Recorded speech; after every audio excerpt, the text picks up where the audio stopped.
30 ዓመት ከጌታ ጋር እመቤታችን ጌታን ጸንሳ ከወለደችው በኋላ እስከ 30 ዓመቱ ድረስ እንደ ልጅነቱ እያገለገላት እንደ አምላክነቱ እያገለገለችው አብራው በአንድ ቤት ውስጥ ኖራለች።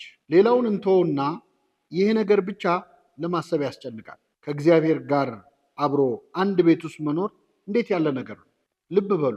ድንግል ማርያም ጠዋት ከእንቅልፏ ስትነቃ እንዴት አደርግ የምትለው ፈጣሪዋን ነበር። ማታ ስትተኛ ደህና ደሪ የሚላት አምላኳ ነበር። የማይተኛው ትጉህ እረኛ በተኛች ጊዜ ሕፃን ሆኖ ካጠገቧ ያደረ ከእመቤታችን በቀር ማን አለ? ኪሩቤልና ሱራፌል ቅዱስ ቅዱስ የሚሉትን አምላክ እንደ እናት ሹሩሩ ብላ ያስተኛችው እርሷ ነበረች። ምድርን በአበባ ልብስ የሚያስጌጠውን ጌታ በተኛበት ያለበሰችውም እርሷ ነበረች።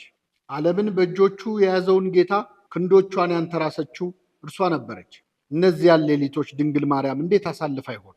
በህልምም በእውንም ከፈጣሪ ጋር መኖር እንዴት ያለ ጸጋ ነው! ጸሎት ማለት ከእግዚአብሔር ጋር መነጋገር ነው። እመቤታችን ከልጇ ጋር ለ30 ዓመታት አብራ በአንድ ቤት ስትኖር የነበራቸው ንግግር ሁሉ ከእግዚአብሔር ጋር መነጋገር ነውና ጸሎትም ጭምር ነበር። የጠዋትና ማታ ጸሎትሽ ከልጅሽ ጋር ማውራት የሆነልሽ፣ ልጅሽ የሚሰጥሽ መልስ የፈጣሪ መልስ የሆነልሽ እመቤቴ ሆይ ስለ አንቺ ክብር ማሰብ ምንኛ ያስጨንቃል። እስቲ ረጋ ብላችሁ አስቡ። እመቤታችንና ጌታችን በእነዚያ ሁሉ ዓመታት ምን ሊነጋገሩ ይችሉ ይሆን? ከእርሷ በቀር ማን ይነግረናል? ድንግል ሆይ አንቺ ካልነገርሽን ማን ይነግረናል? ለማዕድ ስትቀመጡ ምን ብሎ ጸልዮ ይሆን? እንደ ሐዋርያቱ ቆርሶ ሰጥቶሽ ይሆን? ውሃ እንዲጠጣ ሞልተሽ ስትሰጪው ውቅያኖስን እንዴት በውሃ እንደሞላ ነግሮሽ ይሆን? በእርግጥ በእነዚህ ዓመታት ክርስቶስ ለእናቱ ምን ሲነግራት ኖሮ ይሆን? ስለ የትኛው ምስጢር ሲገልጥላት ነበር? ገና የ12 ዓመት ልጅ ሳለ በኢየሩሳሌም ቤተ መቅደስ ያነጋገሩት የአይሁድ መምህራን በማስተዋሉና በመልሱ ሲገረሙ ነበር። እመቤታችን ከሕፃንነቱ ጀምሮ እስከ 30 ዓመቱ ድረስ አብራው ስትኖር በስንት ነገር ስትደነቅ ኖራ ይሆን? እንደ መንፈሳዊት እናትስ ድንግል ማርያም ለልጇ የትኛውን የመጽሐፍ ቅዱስ ታሪክ እየነገረች አሳድገው ይሆን? ሙሴ ስላያት ዕፀ ጳጦስ ታሪክ አልነገረችው ይሆን? ታሪኩን ሰምቶ ያቺ ዕፅ አንቺ ነሽ፣ እሳቱ ደግሞ እኔ ነኝ ብሏት ይሆን? ውሃ ስለፈለቀበትና እስራኤል ስለጠጡበት ዓለትስ ነግራው ይሆን? እርሱስ የዓለት እኮ እኔ ነበርኩ ብሏት ይሆን? ብሉይን ስታነብ ሐዲስን እየተረጎመ እንደ ኤማሁስ መንገደኞች ልቧን አቃጥሎት ይሆን? ጠቢበ ጠቢባን ሊቀ ሊቃውንት ኢየሱስ ክርስቶስ በቤትሽ ጉባኤ የዘረጋብሽና ያስተማረሽ ድንግል ሆይ አንቺ እንደሆን በልብሽ ከመጠበቅ ውጭ ብዙ አትናገሪም። ሆኖም ልጅሽ ምን ምስጢር ነግሮሽ ይሆን? ኤልሳቤጥ እንኳን ዮሐንስን ጸንሳ ስለ ጽንሱ የምትለው ብዙ ነገር ነበራት። ፈጣሪ በአንቺ ዘንድ ያደረ ድንግል ሆይ አንቺስ ምን ትነግሪን ይሆን?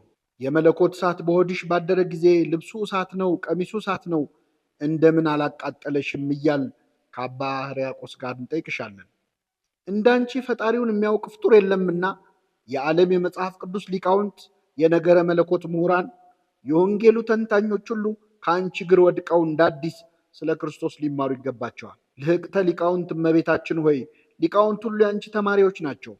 ባለቅኔዎች ሁሉ በአንቺ ፊት ገና ፊደል አልቆጠሩ። ሰውና መላእክት አንድ ላይ ተሰልፈው ብርቱ የሚሆን በአንቺ ያደረገውን ታላቅ ነገር ሊሰሙ ይጠባበቃሉ። ወዳጄ ጥቅስ ፍለጋ ትተህ እግዚአብሔርን በቅፏ ከያዘችው ቃሉን በሹክሹክታ በጆሮዋ ከሰማችው ድንግል እግር ስር እንደኔ ብትደፋ ይሻላል። የእግዚአብሔርን እጆች ይዛ የመጀመሪያዎቹን የሕፃንነቱን እርምጃዎች እንዲራመድ የመራችውን ድንግል መቆም ያቃተን ደካሞችን እንድትመራን አብረን ደጅ ብንጠናት ይሻላል። እነ ጴጥሮስ በቅዱሱ ተራራ በታቦር ከጌታ ጋር ነበሩ። ፊቱ ሲያበራይተው በዚህ ካልኖርን ብለው ተመኝተው ኤልያስና ሙሴን አግኝተው ነበር። 30 ዓመት ከጌታ ጋር የኖርሽው እመቤታችን ሆይ የልጅሽ ልብሱ ስንት ቀን አብርቶ ይሆን? ከነቢያትስ እነማንን አምጥቶ አሳይቶሽ ይሆን? እንደ ጴጥሮስ 3 ዳስ እንስራ የማትየዋ የእግዚአብሔር ማደሪያ ድንኳን ሆይ ቤትሽ ደብረ ታቦር ሆኖልሻልና ልጅሽ ምን አሳይቶሽ ይሆን? ከእግዚአብሔር አብ ልጄ ይህ ነው እርሱን ስሚው የሚል ድምፅ መስማት ማያስፈልግሽ፣ ለእኔም ልጄ ነው ማለት የምትችዋ እናት ሆይ እንደ እግዚአብሔር አብ የሚላችሁን ሁሉ አድርጉ ለማለት ስልጣን የተሰጠሽ ሆይ 30 ዓመት ከጌታ ጋር መኖርሽን ባሰብኩ ጊዜ ጠባቧ ሕሊናዬ ኃጢአት ያደቀቃት ሰውነቴ እጅግ ተጨነቀች።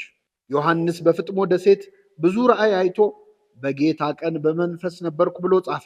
30 ዓመታት የጌታ ቀን የሆነላት በመንፈስ የነበረች ድንግልስ ስንት ራእይ አይታ ይሆን? መላ ሰውነታችን ሁሉ አፍ ቢሆን የእርሷን ክብርና ምስጋና ተናግረን መፈጸም አንችልም። ሰኔ 21 2012 አዲስ አበባ ኢትዮጵያ